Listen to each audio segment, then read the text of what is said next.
Hi everyone, welcome back to another video on the Plant Paired channel. Today I'm going to be showing you guys how I make my homemade tofu sushi. I'm going to list in the description the ingredients I use and all of the tools that you see here. I would not recommend going out and buying a sushi kit if you don't have one. Just ensuring that you have a super sharp knife will help in this recipe. So first I will take one block of tofu and I'm going to cut it into thirds. When I'm making just two rolls for myself, I like to use the middle pieces. It's just a lot easier to roll your tofu and their smoother edges. But when Cody and I do have sushi together, I'll use the whole block. Then I'm going to put the tofu on a pan that's lightly greased and put it in the oven for roughly 20 minutes, turning it halfway through.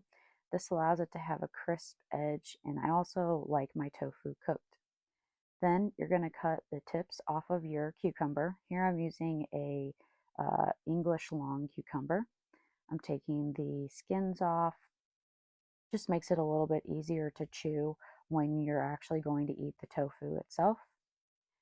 Then I slice it long ways, and here you're going to see me cutting around the seeds. I've used a couple different techniques. I've taken a spoon down the middle, but for mess wise, I just cut around the seeds.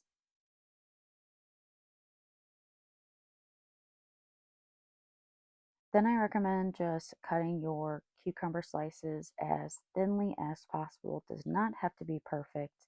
And this will lay flat across your sushi or your seaweed sheet when you go to assemble it. It just makes it a lot easier than it being in chunks because it lays more evenly when you go to roll. The next step here is slicing our avocado. So yes, I know that a lot of my recipes have been low fat. However, I just got some blood work done and it looks like I could increase my HDLs. So I'm going to use half of an avocado.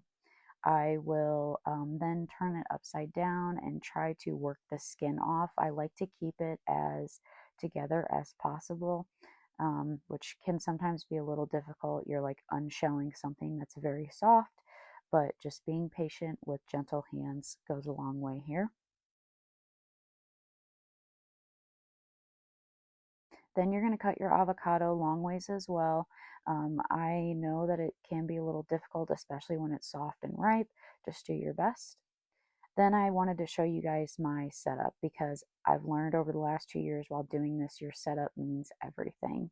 So having everything together, this is my sushi slicer and a rice spoon.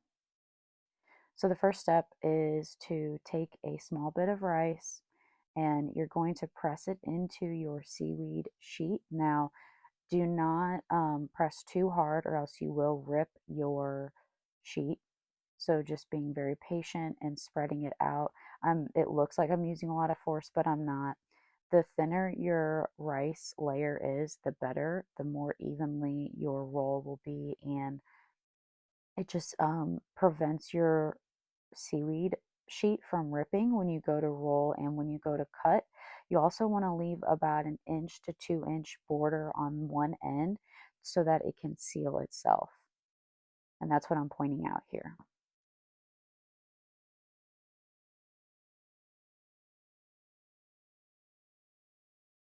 So the next step is grabbing your 2 pieces of tofu. I advise putting it on the edge as close as you possibly can. Then you're going to put in whatever you like. For this recipe, I'm using cucumber. I have used sliced carrots and cucumber in the past, or I've just done tofu and cucumber.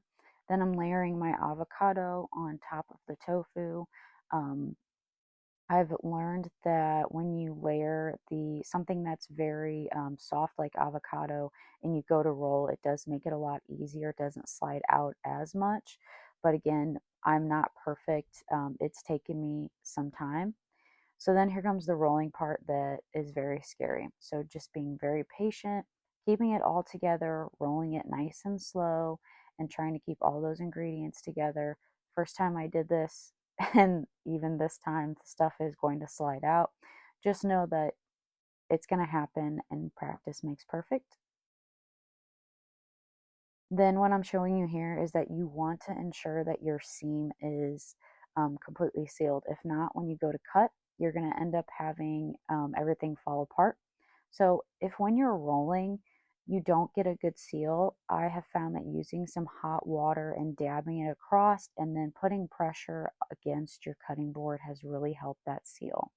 So here I do have a sushi cutter from a kit. One thing that I've learned is that you have to have an extremely sharp knife to cut through that seaweed.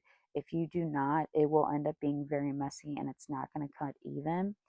This tool that I'm using here also allows me to cut even roll pieces. I did do it without before. It just takes, more patience with you holding the roll itself and cutting very carefully.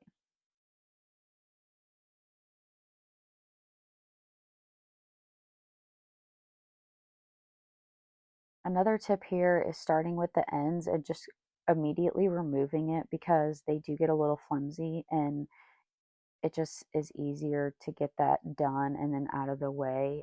I do it both ways where I'll start in the middle.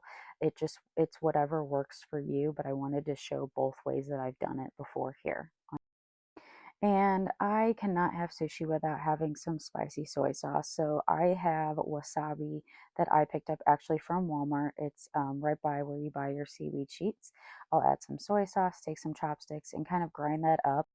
I love wasabi, but what I don't like is when I get a really big chunk that I wasn't expecting. So just breaking it down and mixing it in really well helps get an even wasabi flavor throughout all your soy sauce.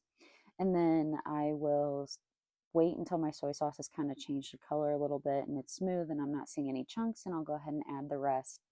But that's it, guys. Thanks so much for watching. Please comment below if you were able to try this or if you've ever tried sushi at home and any tips and tricks that you think I would find helpful. Have a good one. Bye.